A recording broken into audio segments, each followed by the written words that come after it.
আসসালামু আলাইকুম pro football fans. দর্শক, আজকে সকালে দুর্দান্ত একটা ম্যাচ খেলেছে সেলেসর এবং সেখানে কিন্তু প্যারাগুয়েকে 4-1 একটা বড় ব্যবধানে হারিয়েছে। মূলত এই অস্বস্তির ম্যাচে একটা স্বস্তির জয়।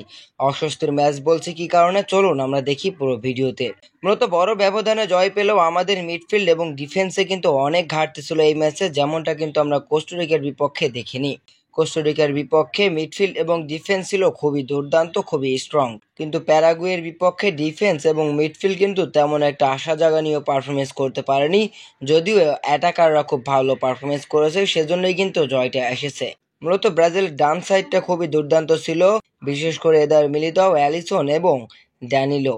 মূলত এই তিনজন কিন্তু দুর্দান্ত পারফরমেন্স করেছেন ডিফেন্সে, আর বাকি তিনজনের কাছ থেকে কিন্তু তেমন একটা আশা জাগানিও পারফরমেন্স পাওয়া যায়নি। অপরদিকে মিডফিল্ডের কথা বলতে গেলে মিডফিল্ডে লুকাস পাকুয়েতে ছাড়া তেমন কেউই ভরসা দেওয়ার মতো পারফরমেন্স করতে পারেনি। এবং ব্রাজিলের অ্যাটাকিংয়ে ছিল ভিনি, রদ্রিগো এবং সাভিনো। এই তিনজন কিন্তু দুর্দান্ত পারফরমেন্স করেছে। যদিও রদ্রিগো কোনো গোল পায়নি, তবে রদ্রিগো কিন্তু একটা গোল পেতেই পারতো, সেটা কিন্তু গোলকিপার সেভ করে দিয়েছে। মূলত এই অস্বস্তির ম্যাচ আবার কি জন্য বললাম আপনারা হয়তো বুঝতে পেরেছেন। আর স্বস্তির জয়টা হচ্ছে ব্রাজিলের এই জয়টা কিন্তু অনেক গুরুত্বপূর্ণ ছিল, কেননা ব্রাজিলের পরের রাউন্ড কিন্তু এখন মোটামুটি নিশ্চিত।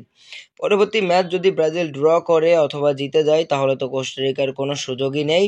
ব্রাজিল হারলেও কোস্টারিকার প্যারাগুয়ের বিপক্ষে মিনিমাম 5+ গোলে জিততে হবে। ডরিভাল জুনিয়র অসাধারণ, বিশেষ করে তার সাবগুলো একদম পারফেক্ট। তবে এনরিকের কথা বলতে চাই, এনরিককে আরও একটু বেশি সময় দেওয়া দরকার। এরকম একটা মেজর টুর্নামেন্টে তার কাছ থেকে কিন্তু পারফরমেন্স আশা করে ব্রাজিলিয়ান সমর্থকেরা।